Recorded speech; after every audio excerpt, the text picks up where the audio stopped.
Bien, alumnos, vamos a continuar con nuestro desarrollo programático en lo que es nuestra asignatura de administración bancaria. En la fecha de hoy lo que vamos a trabajar es básicamente lo que son las operaciones bancarias, pero del activo. Las operaciones bancarias del activo. Entonces vamos a conocer un poco cómo funciona eso y cómo se contextualiza desde el punto de vista de las operaciones bancarias. Entonces, ¿qué tenemos que poder conocer en este proceso de la operación bancaria del activo?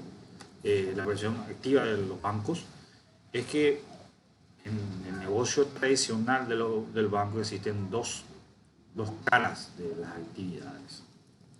Aquí existen entonces dos caras de las actividades. ¿Y cuáles son esas dos dualidades? Es que por un lado, la entidad financiera o bancaria, que es lo que hace, y por un lado lo que hace es una recepción de dinero, que es una de sus actividades,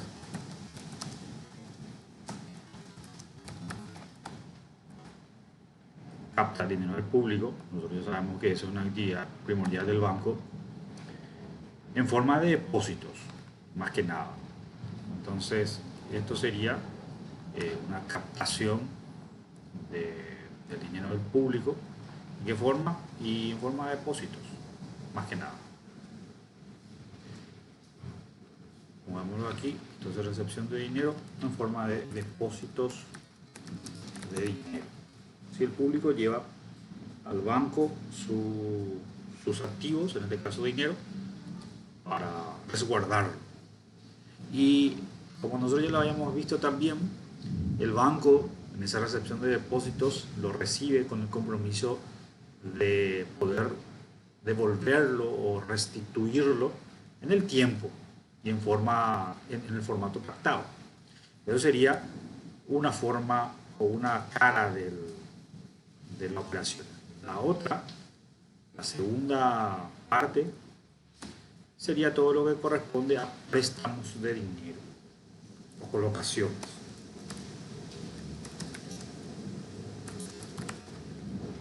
Sería la segunda cara de la operación bancaria,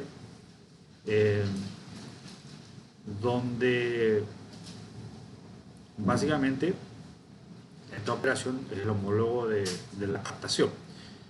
Entonces, estas operaciones elementales tienen su origen en las operaciones del pasivo, instrumento de los bancos que diseñan básicamente para satisfacer las necesidades de las personas conforme a su necesidad de dinero. Entonces, estas operaciones del pasivo básicamente son instrumentos que se diseñan para satisfacer las necesidades de las personas, en términos más técnicos, las unidades económicas que prestan dinero, y para ello se exige un pago de intereses, que ya lo sabemos también. Estas operaciones del activo son instrumentos financieros también pensados para satisfacer la falta de dinero, de recursos hacia diferentes entidades deficitarias. Entonces es un escenario, o se conforma escenarios que hacen favorable en la práctica, que va condicionando por un conjunto de cosas, un conjunto de factores que inciden de alguna manera en la ampliación del diferencial entre recursos deficitarios y superavitarios. Entonces la mayor competencia de la captación del pasivo básicamente provocó un aumento significativo de los tipos de intereses, o sea, cuando hay mucha demanda de préstamos, y eso hace que levante las tasas de intereses. Entonces, esa misma competencia va a hacer surgir una competencia, una puja para obtener clientes, concesiones de crédito, y eso provoca también un abaratamiento, es decir, la competencia va a hacer también que el mercado se ajuste, depende del tipo de mercado. Entonces, la combinación de ambos factores va a dar origen a lo que se conoce como la reducción del margen financiero de un banco, estrechamente entre lo que es la entidad financiera que cobra fondos prestables y los que le cuesta por los préstamos. Entonces hay una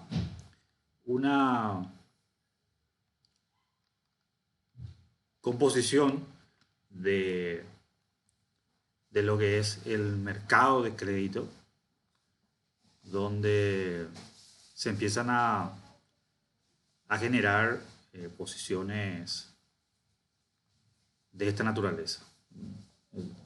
La representación clásica del mercado, tenemos la demanda, la oferta, la cantidad de crédito y obviamente el precio del crédito. Entonces va a haber una cantidad X de créditos que se conceden a una tasa de interés determinada. Que es lo que decíamos, que si la demanda sube, ¿no?, eso va a hacer que el nivel de tasas de interés también se incremente a una cierta cantidad de dinero o de créditos conseguidos. Eso es básicamente lo que nos menciona la posición de mercado y lo que es el mercado de crédito.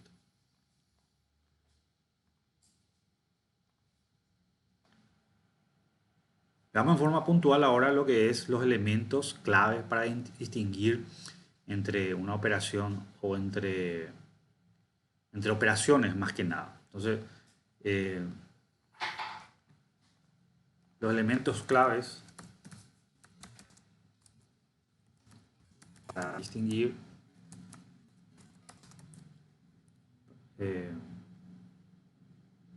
entre operaciones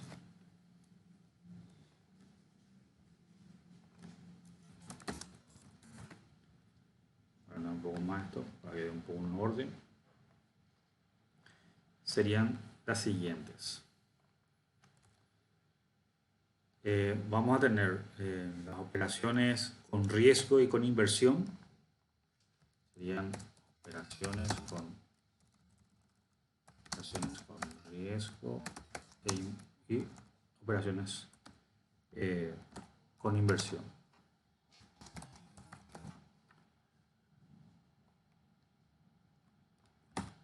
Las operaciones con riesgo de inversión básicamente es una categoría muy utilizada de todas las operaciones, donde las entidades financieras colocan fondos y estos fondos están sujetos a la posibilidad de incurrir en pérdida. Entonces, lo que se hace es que su coste o el costo de esas operaciones sea mucho mayor y eso se debe compensar respecto al riesgo en el que incurre. Por ejemplo, un crédito, existe una inversión y existe un riesgo en caso de que el prestatario no haga la devolución en tiempo y forma de la operación en cuestión. Entonces, eso sería una parte de lo que sería el tipo de operación de riesgo e inversión. Y esto. Okay. El otro tipo de operación sería las operaciones de riesgo e inversión, mejor dicho, operaciones de riesgo sin inversión.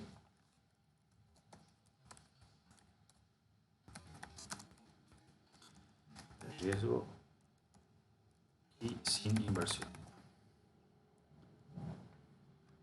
Las operaciones de riesgo sin inversión básicamente es donde la entidad financiera garantiza el pago de las obligaciones de un cliente y este cliente cumple con sus compromisos. Entonces el banco, caja, no va a desembolsar ni una cantidad de dinero. ¿Cuáles son estos tipos de operaciones? Y los avales, por ejemplo. Esas son las operaciones que el banco básicamente no genera riesgos para su activo. Luego están las operaciones sin riesgo y con inversión.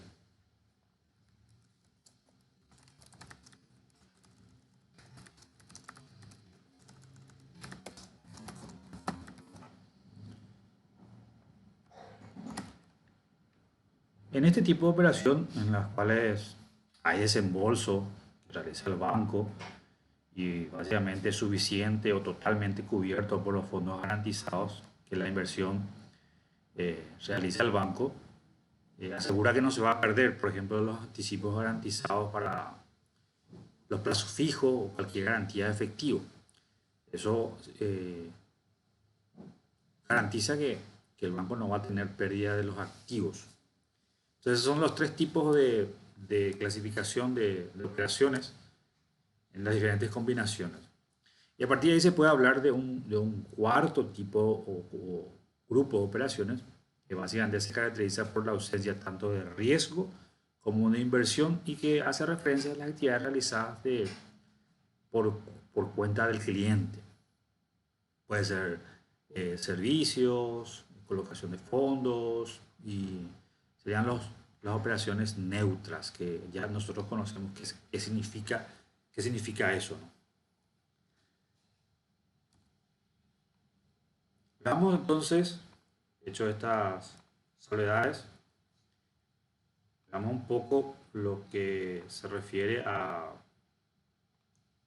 un poco más, a los préstamos frente a créditos en cuenta corriente, como operaciones activos también. Préstamos eh, frente, frente a, a créditos en cuenta corriente. Créditos en cuenta corriente.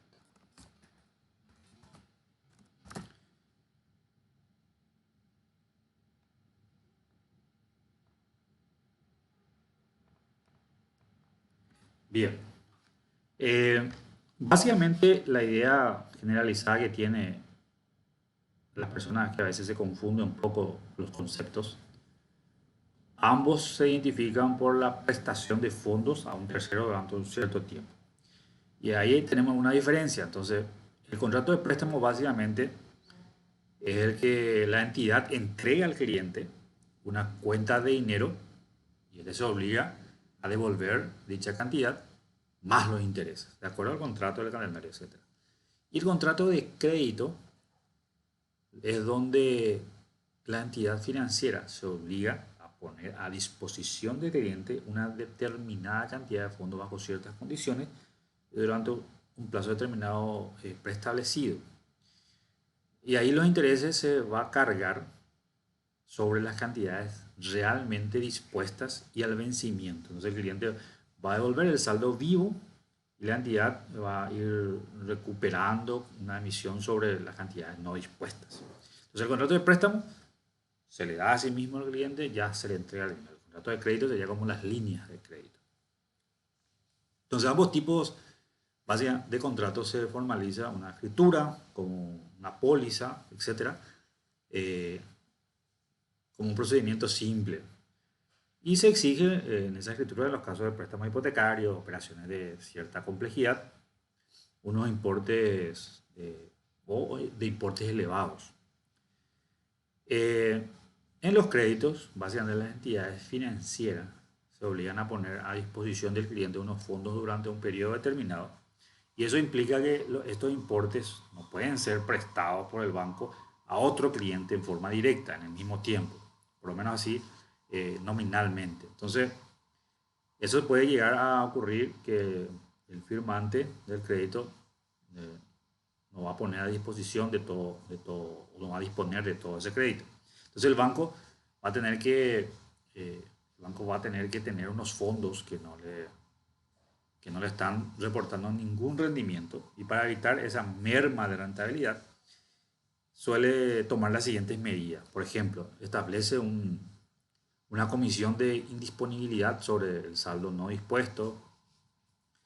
Esta comisión suele ser periódica, el banco le concede un crédito a ciertas personas, le establece eh, una comisión de indisponibilidad, o sea, un cierto tipo de comisión a un cierto porcentaje y al finalizar un periodo determinado por 3 meses, eh, puede llegar a tener nuevamente esa disponibilidad.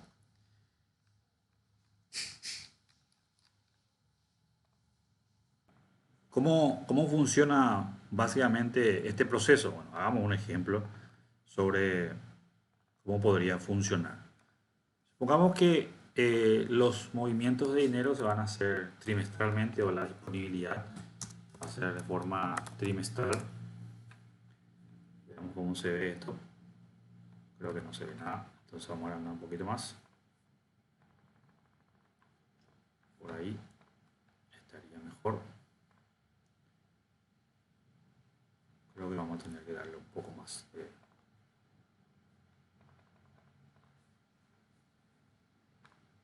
Ahí está. Entonces tendríamos movimiento de dinero en forma trimestral. Sería el segundo trimestre, el tercer trimestre y el cuarto trimestre. El cuarto trimestre.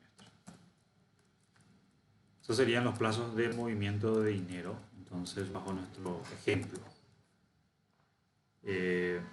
va a tener una reducción o un movimiento, la llamar reducción a las extracciones que va a ir o pudiera ir haciendo, y el límite, o sea, el saldo. Supongamos que el límite es de 9.000, eso se le acredita o se genera como operación inicial. Vamos a ponerlo en un recuadro. Ahí está. Entonces, la primera extracción, supongamos que es 3.000, vamos a hacerlo sencillo.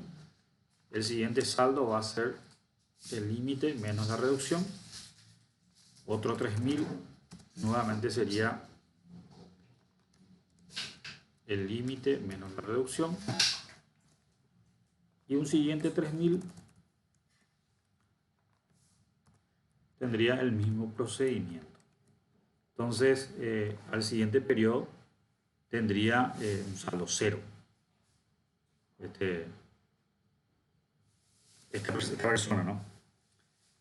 Ya no podría, ya tendría utilizado todos sus fondos al momento de querer operar la siguiente operación. Y eso va a tener que contemplar en un contrato donde se obligue la utilización en un periodo de tiempo prefijado, establecido, etc. En las operaciones de crédito. Estamos hablando de préstamos, crédito, línea de crédito sería, ¿no?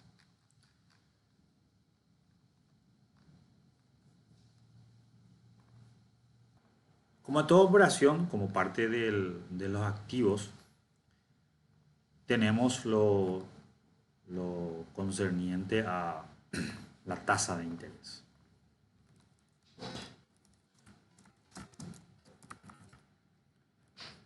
La tasa de interés. Y básicamente es el principal costo de cualquier operación financiera. La forma en que la forma en que se define depende de cada contrato y en forma única, y puede distinguirse entre las siguientes formas de tasas de interés. Entonces, en un primer momento en que un porcentaje constante aplicable durante toda la vida de la operación, estamos hablando de una operación de tipo fijo. Entonces, un tipo de interés puede ser un tipo de interés fijo.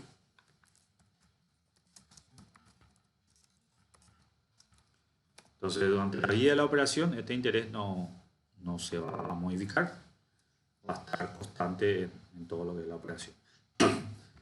Luego está el que no es constante, sino como una suma correcta en un cierto margen a un índice de referencia del cual se toma como valor determinado unas fechas de contrato. En ese caso, entonces, el tipo de interés cambia a lo largo del tiempo y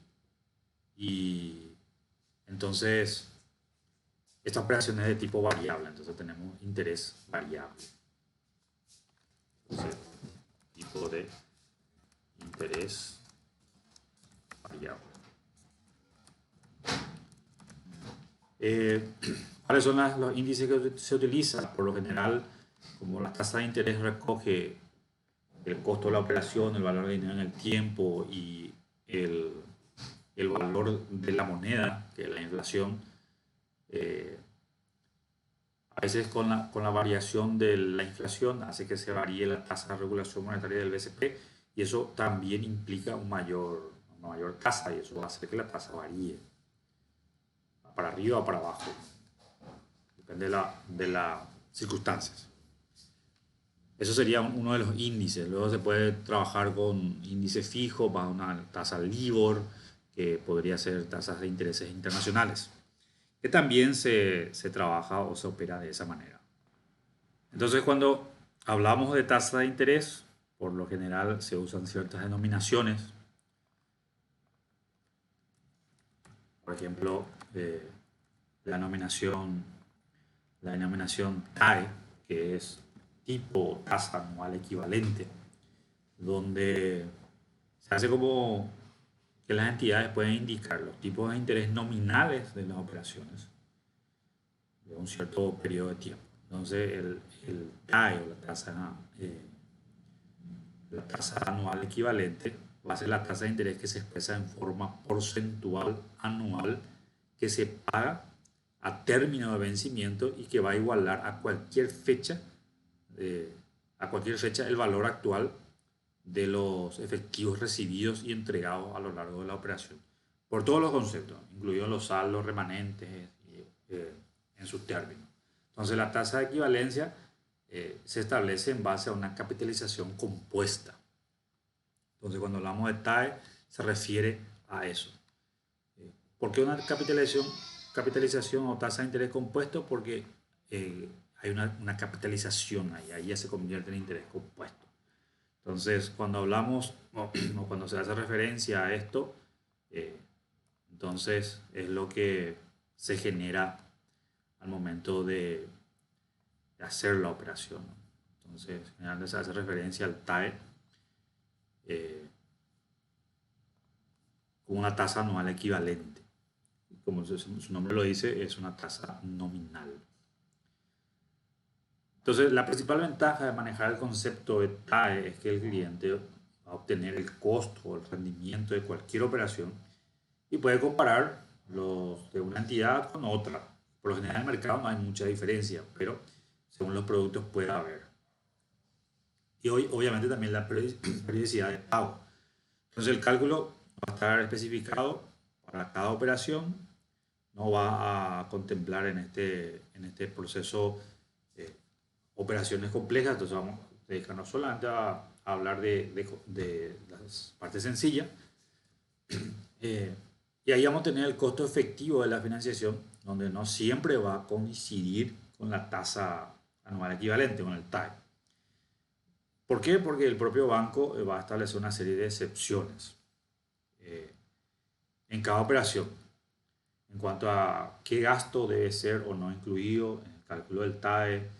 Las entidades solo pueden recoger como gastos pagados por el cliente aquellas cosas que ya están devengadas. Entonces los gastos adicionales pueden surgir, por ejemplo, los gastos de formalización notarial, gastos de vengados por avales concedidos, prima de seguro. Y la principal diferencia entre la tasa de interés nominal y la tasa de interés real sería la capitalización. Entonces, en algunos tipos de préstamos hipotecarios, el interés a cobrar puede estar referido a un índice, como habíamos mencionado, la inflación. En ese caso, es necesario conocer la evaluación y el concepto de los posibles índices de revisión. Y no hay que dejarse influenciar por el que en ese momento sea más bajo. Hay que mirar un poco a futuro cómo se van a comportar. ¿Por qué? Porque una tasa de interés más alta obviamente implica mayor pago de interés sobre el saldo siempre y una mayor tasa de cuota, o sea, la distribución del pago de las cuotas.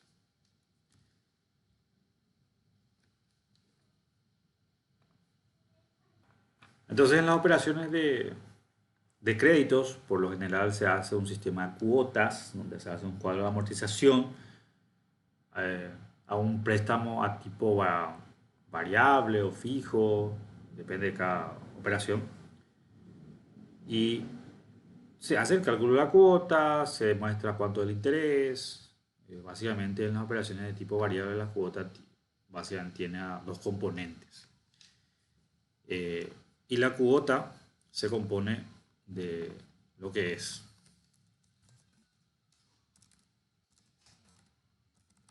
cuota, préstamo, vamos a llamarle, sería la amortización más los intereses. Esos serían los componentes de la cuota. Entonces, cuando yo hallo la cuota, hay un porcentaje, una proporción de amortización y de pagos de intereses en conjunto. Eso es lo que se abona al momento de trabajar. Hay una parte en la cual se devuelve el principal, que donde puede ser tasa de amortización o amortización fija. Entonces ahí siempre la amortización es constante. Es decir, yo pago 10 de amortización y eso lo hago todos los meses. Así como se pactó. Supongamos que el préstamo que se quitó sería de 10 millones. 10 millones a un plazo de, por decirlo, 24 meses. 24 meses. A una tasa o a una amortización fija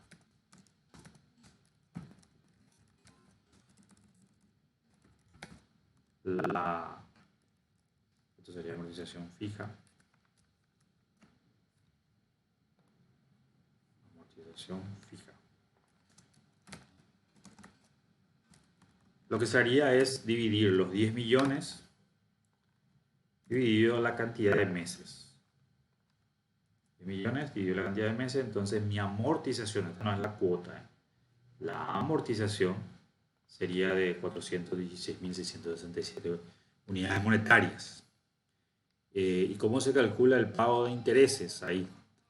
Y voy a tener los intereses, para ello necesito una tasa de interés.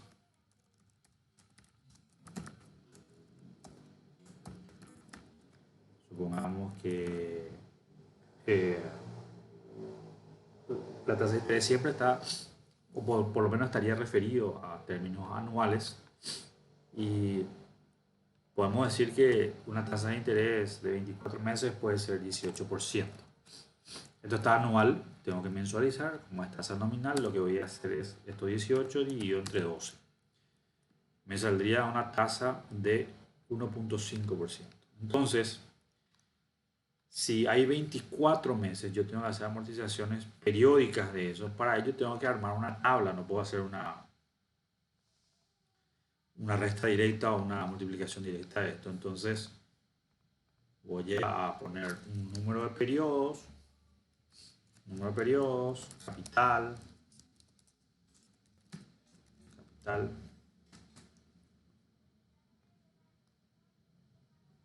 le voy a poner el interés, la amortización,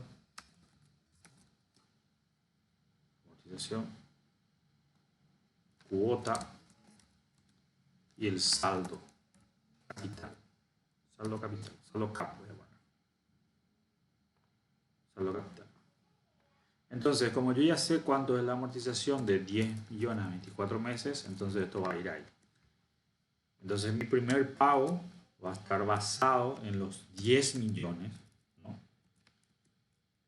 ¿Cuánto va a ser el interés? Va a ser la multiplicación de los 10 millones por la tasa de interés mensual, 1.5. Entonces, mi pago de interés va a ser 150.000. Y la cuota, como lo dijimos, es la suma de estos dos. El saldo de mi operación va a ser el capital menos la amortización. Capital menos la amortización.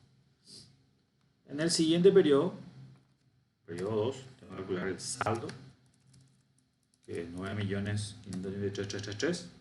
Eso, en base a eso se hacen los intereses, que va a ser el saldo capital por los intereses calculados mensualmente, y mi amortización se mantiene fijo.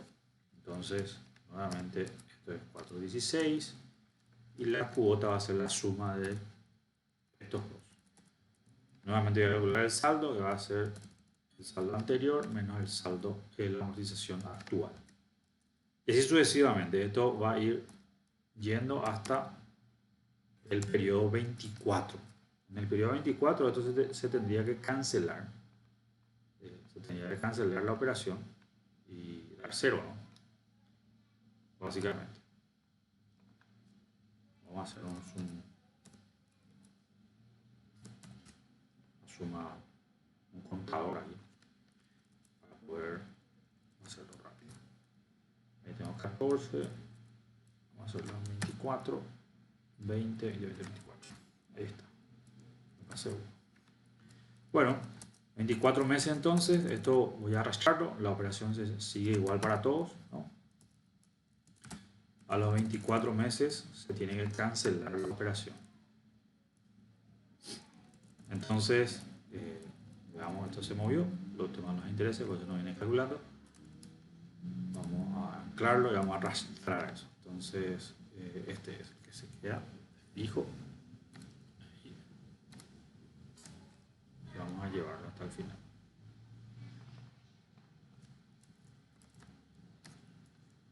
Ahí está.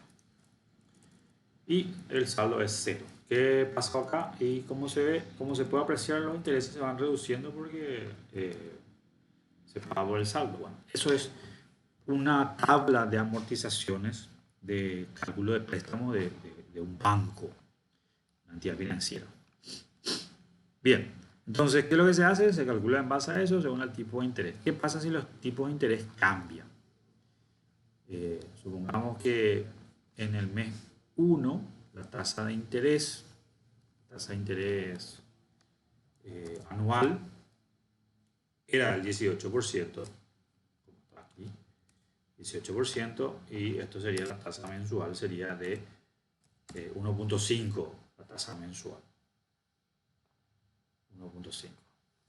Usamos decimal. Entonces, vamos a cambiar esto, hacerlo referencia aquí. Vamos a suponer que los primeros 3 meses eso se hizo de esa manera, 18%, los primeros 3 meses. Pero después la tasa subió a 21%, por cuestiones de mercado. ¿Qué va a pasar con esta operación? Y la tasa mensual sube a 1,8. Entonces, si yo esto arrastro, actualizo la función, lo que va a pasar es que mis tasas de interés van a ser mayores a la que yo venía pagando. Como ustedes ven acá era 25, si a partir de ahora 125 era la tasa de interés, si yo ahora pago 21% y actualizo la operación, pasa a 145, es decir, mi cuota va a ser un poco más cara. Como ustedes pueden ver, a 535 acá pasa a 562. Eso es lo que pasa cuando varía la tasa para arriba en este caso, o viceversa, para abajo va a ser menor. Entonces, cuanto más baja es la tasa, el valor actual de las operaciones es mucho mayor, es decir, le descuento menos, cuesta menos la operación, sería en este caso. Ok. Luego tenemos la clasificación de los préstamos, y los créditos, ¿no? Ya lo habíamos visto en algunas partes, donde tenemos los préstamos hipotecarios, donde pueden ser bienes que se financian a una tasa de interés, a un plazo, y se hace la misma tabla de amortización a un plazo determinado. Puede ser fijo, puede ser variable. En el mercado por lo generalmente es con tasa variable. Pero están las pólizas Póliza básicamente se formaliza mediante un documento mercantil y se financia un aval. No existe limitación de cantidad porque eh, a veces el que pide el aval tiene los fondos. Hay una tasa de interés, hay un plazo, hay un riesgo, hay un tramo, periodo en el cual va a durar el aval. Luego tenemos los préstamos y créditos, lo podemos llamar participativo. Acá básicamente la característica es que la entidad le presta y participa en los beneficios. Eso ya depende en qué se va a destinar el crédito. Están los créditos con garantía real, los créditos sin intereses. Aquí básicamente los créditos no tienen costo financiero, pero se destinan a ciertas características. Por ejemplo, los bancos o las entidades multilaterales dan este tipo de créditos sin intereses como un tipo de donaciones. Algunos son no reembolsables también. Y los créditos también se pueden dividir en crédito comercial y algún tipo de operaciones que se conoce como descuentos. Eso sí vamos a entrar un poquito porque es un poco nuevo, por lo menos todavía no lo tocamos aquí. No tenemos los créditos comerciales, crédito comercial,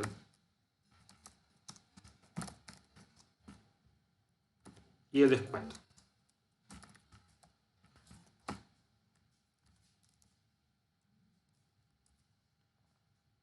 El descuento. Voy a corregir eso. El descuento. Ahí está. Bien. El descuento por parte de las entidades de crédito tiene su efecto comercial sobre los documentos, letras, pares, y básicamente es en función al giro. Se crea para movilizar el, el dinero, para poder dar liquidez a las operaciones. Entonces el descuento es un procedimiento que utilizan las empresas para poder movilizar mediante intervención de un intermediario, para la redundancia, banco o caja, los créditos que posee ante clientes, etc. Entonces generalmente esta forma de financiación se establece mediante un contrato. En realidad todo se hace bajo contrato. Y si hay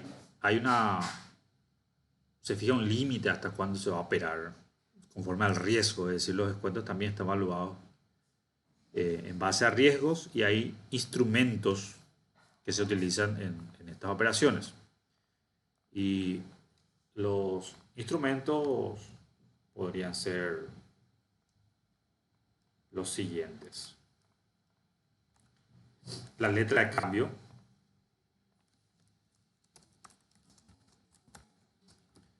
tenemos los recibos con funciones de giro normalizado, puede ser facturas también. Tenemos los pares, eso nosotros en nuestro mercado sí funciona. Yo lo llamaría instrumento de deuda. Los efectos documentarios, o sea, cualquier tipo de documento que pueda ser comercializado.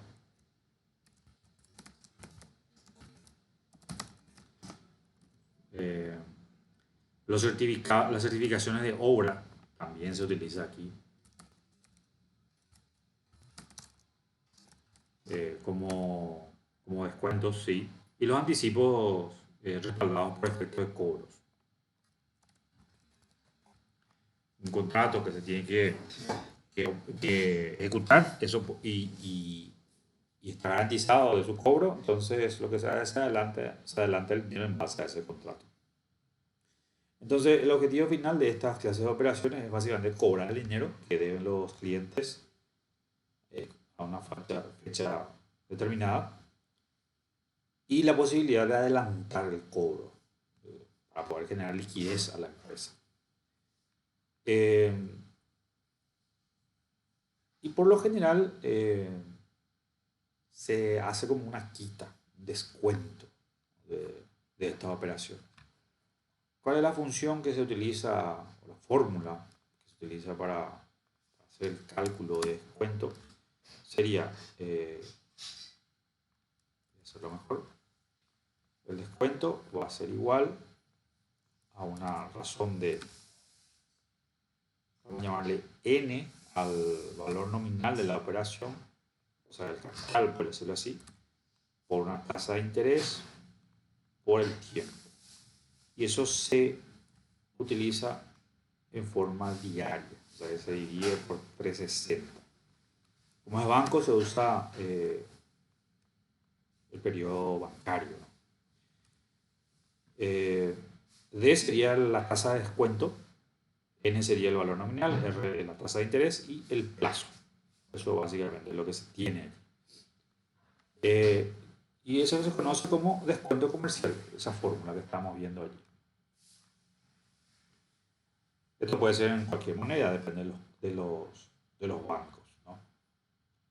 Básicamente de esa manera funciona. También se tiene que calcular el costo que va a tener el descuento y eso se realiza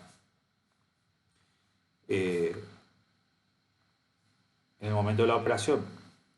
¿Cómo se hace ese cálculo? Tenemos el costo del descuento sería el costo del descuento que va a ser igual a el descuento más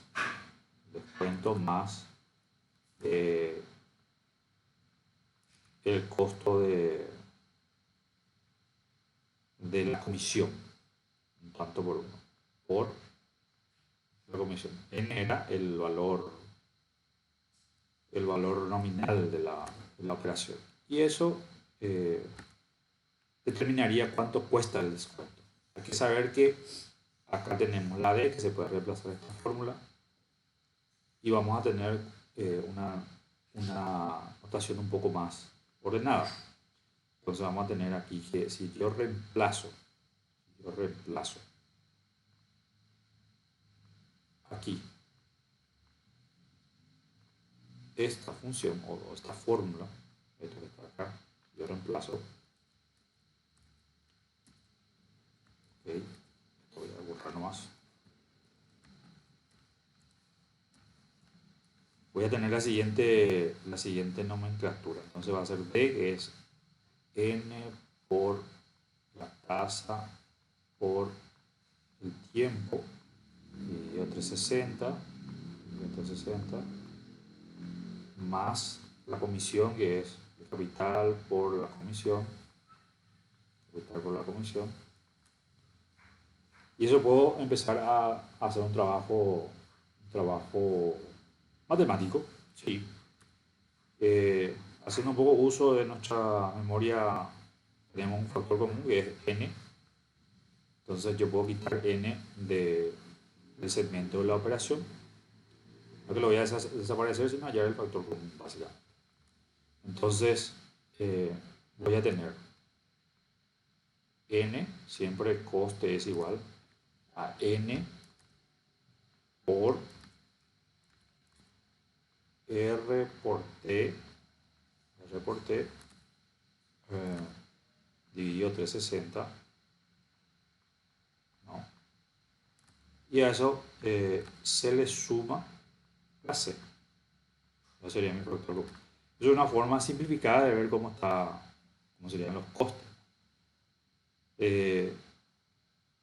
Y aplicando esta fórmula mucho más simplificada, depende de qué datos tenga, voy a también hallar el coste de la operación. Cualquiera de las dos fórmulas se puede hallar conforme a los datos que se tenga. El coste de descuento sería, ¿cuánto me cuesta el descuento? Eso es lo que me permite hallar esta fórmula.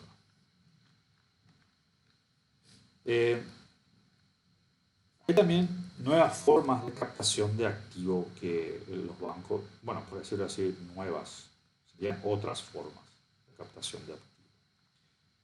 Entonces serían otras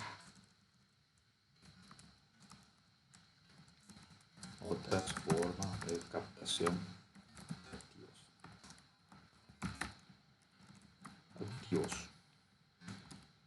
ahí tenemos el leasing.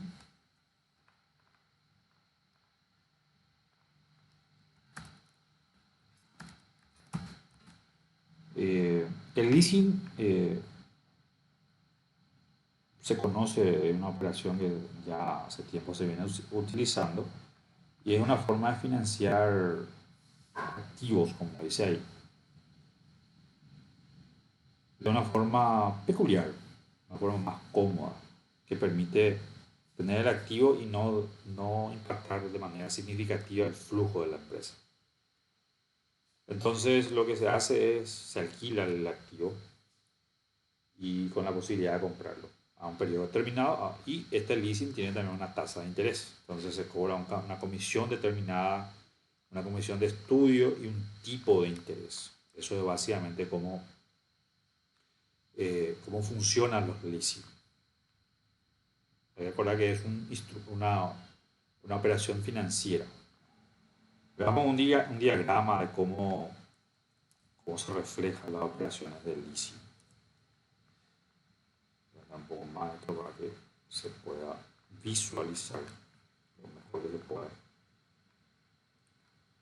Voy a achicar nomás. Voy a separarlo. Ahí creo que se va a dar mucho mejor. Entonces, lo que se va a tener es que un cliente va a querer un activo en particular.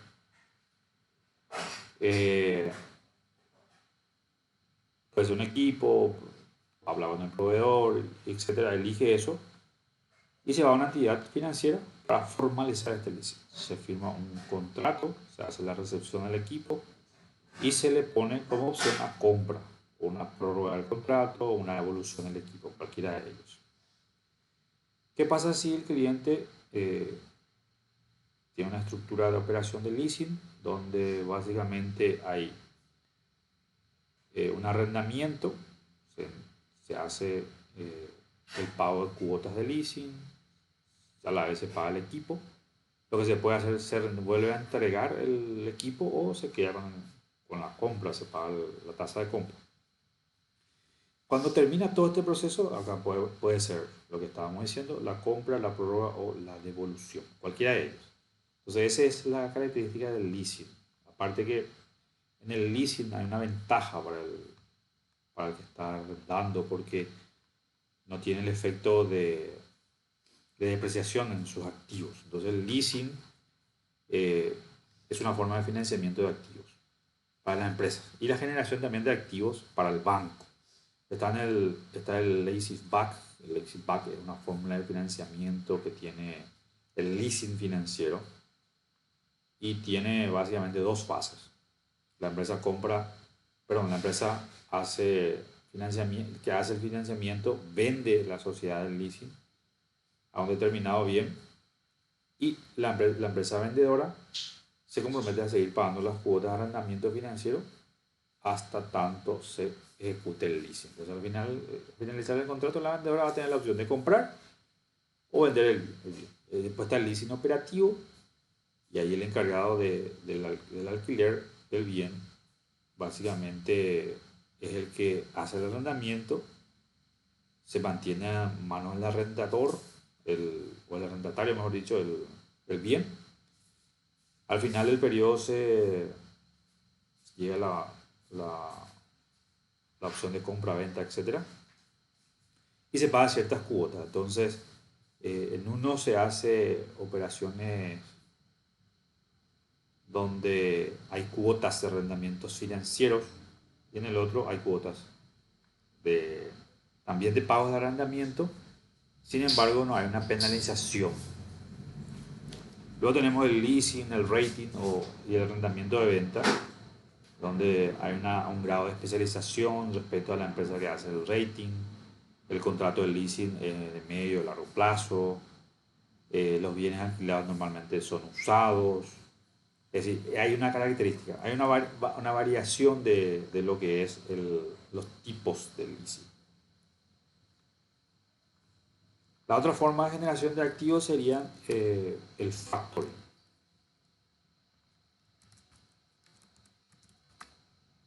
El factoring. Bueno, un poco más para que se vea esto. Y El factoring es una prestación de un conjunto de servicios administrativos y financieros que se realizan mediante una cesión de crédito comercial, normalmente de corto plazo, y se origina en base a una prestación de servicio o una entrega de bien con una independencia de la forma en que se encuentran los documentos. Entonces, hay alguien que sea un crédito por una venta, sobre ese crédito se hace una concesión al factor y este factor le cede lo que se conoce como anticipo de fondos, básicamente. Y tiene un proceso. Y el cliente en este caso deja el documento en manos del factor, o sea, del banco, para que éste tenga como garantía, si puede cobrar, lo cobra, y si no lo cobra, entonces lo devuelve. Y el factor se hace, perdón, el dueño del documento se hace cargo de eso. Entonces, el factoring funciona más o menos de esta manera. Se va alguien, deja los documentos en el banco, se envían las mercancías a los deudores, cómo se hace la operación, compra-venta, cualquier tipo de bienes, y luego se genera el factoring. Hay un factor, se hace una prestación de cobro al cliente, este banco hace esa prestación.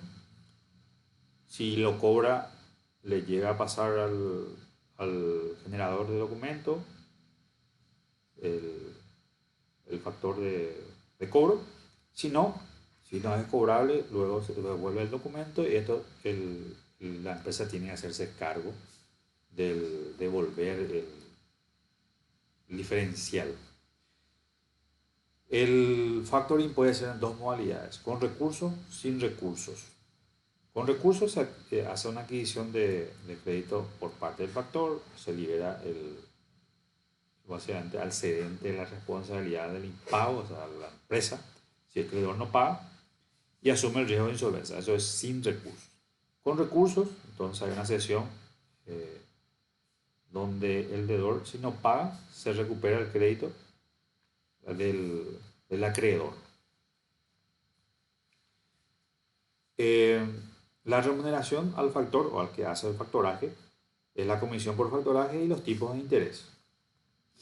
Luego están las distintas modalidades también, que pueden ser los avales, que nosotros también ya lo hablamos de alguna manera, pero son los tipos de operaciones del activo de la empresa. Lo que hacemos ahora aquí nosotros es identificarlos, no solamente como operaciones, sino también como una operación del activo y cómo le afecta o cómo le ayuda al banco a generar dividendos, utilidades en sus operaciones. Bien, de esa manera entonces tenemos mapeado lo que es las operaciones de activos de las entidades bancarias.